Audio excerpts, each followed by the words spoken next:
Hello everybody, I'm Javier Mínguez. I'm a professor on the University of Zaragoza, and 10 years ago from my research team, it was a company that was founded, it's Bitbrain, it's a neurotech company, and and I have to say that I have no idea about quantum computing. It's my very first interaction with this field. I'm very happy that Fundación Innovación Bankinter has invited me to join you here because I'm learning a lot and I will bring all these insights into my discipline.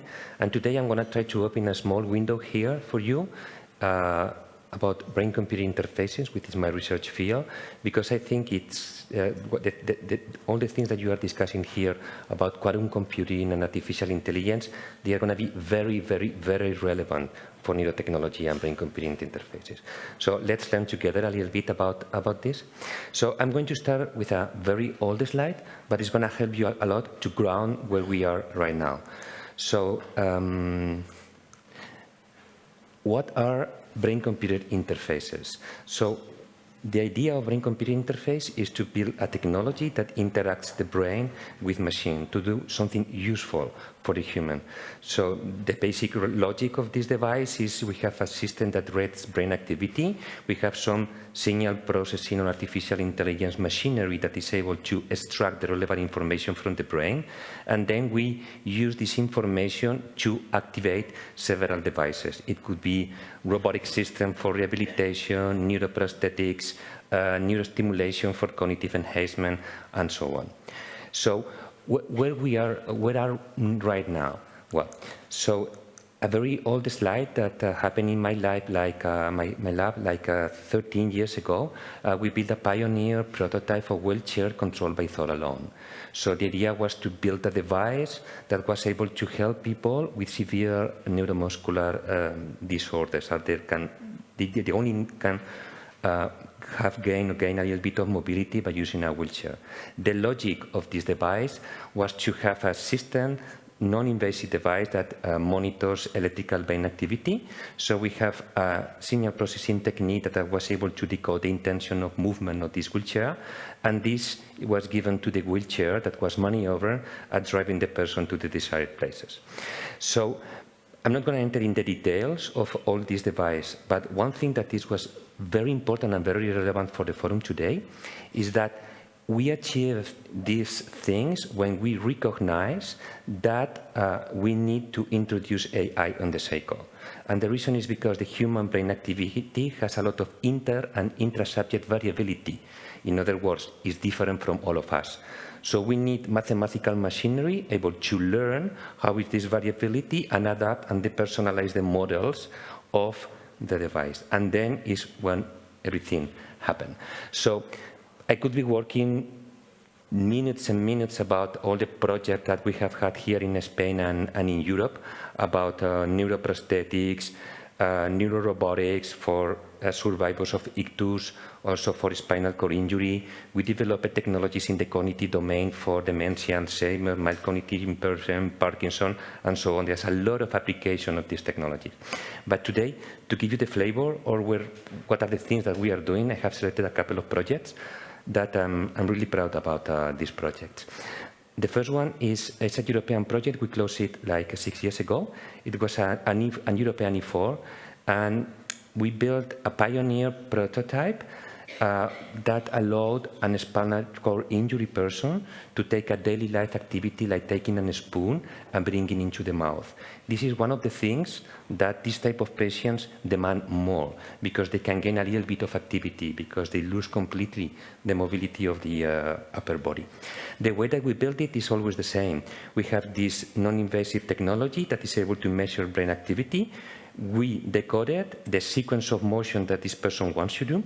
And after, the fact that this circuit does not work anymore, it doesn't mean that you cannot use the muscles because they're still there. So we use electrical functional stimulation to electrically activate the muscles and put the sequence of movements, okay, that produce the requested movement. Okay? So this was a European E4, and these are one of the things that we are trying to bring out of the laboratories and trying to use in our society. And another one in a completely different domain is this one. 12 years ago in the university, we had a technique that was able to produce cognitive enhancement. And it has taken us 12 years to understand the neurobiology behind these mechanisms.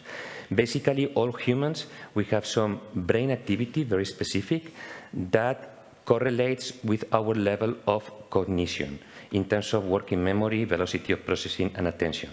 Speaking broadly, the larger that we have this activity, the more capabilities that we have.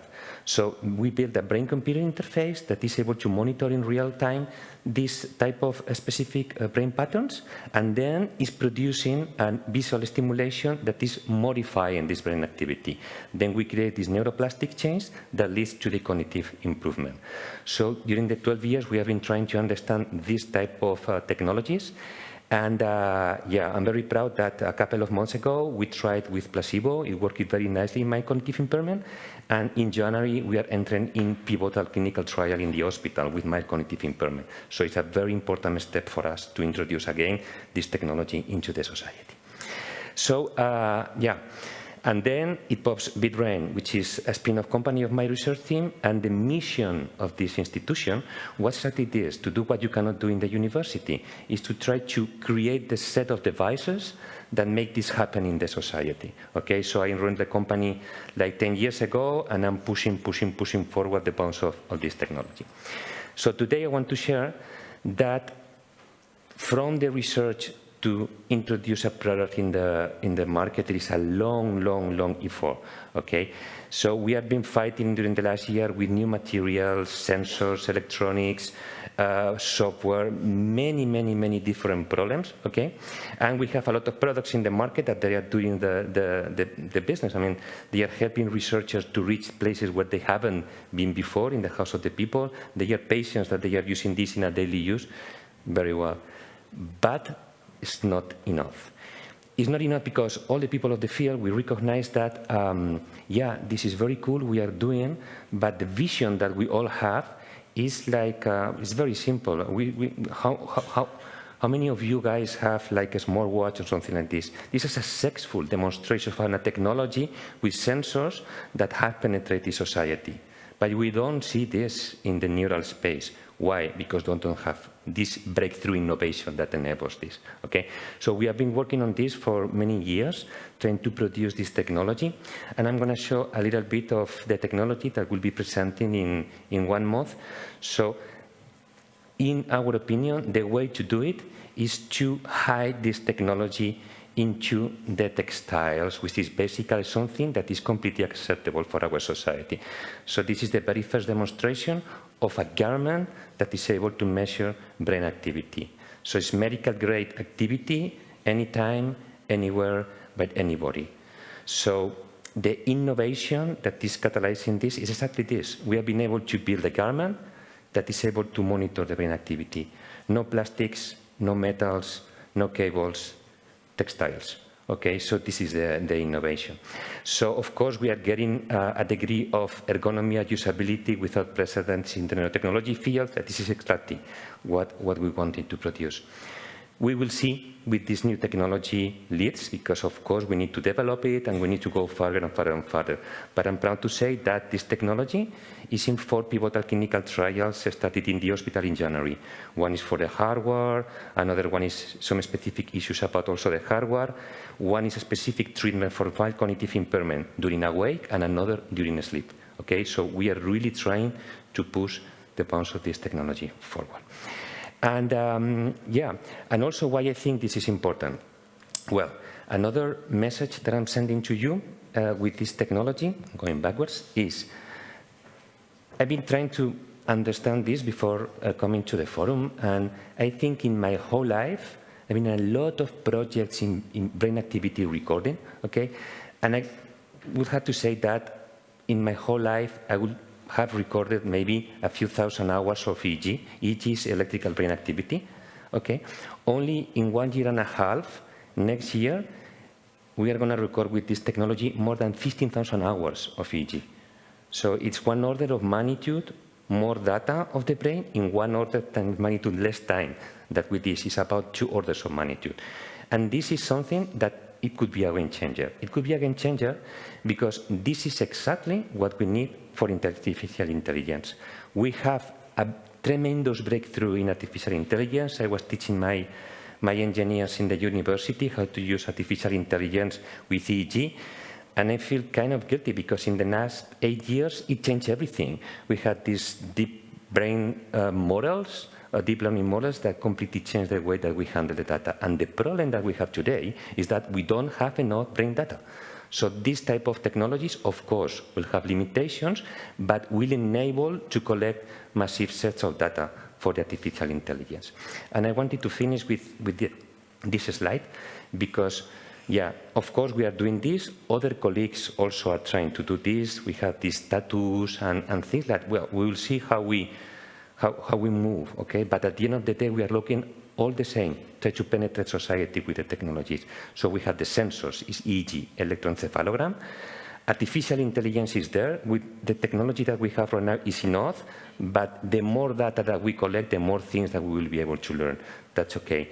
Of course, now we will leverage on 5G to send very quickly the data to the clouds and use the infrastructure that we have.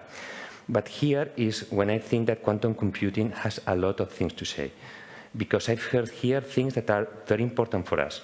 For example, one thing that I haven't mentioned and is very relevant is that when we produce this closed-loop neurostimulation, we have a bound of 15 milliseconds.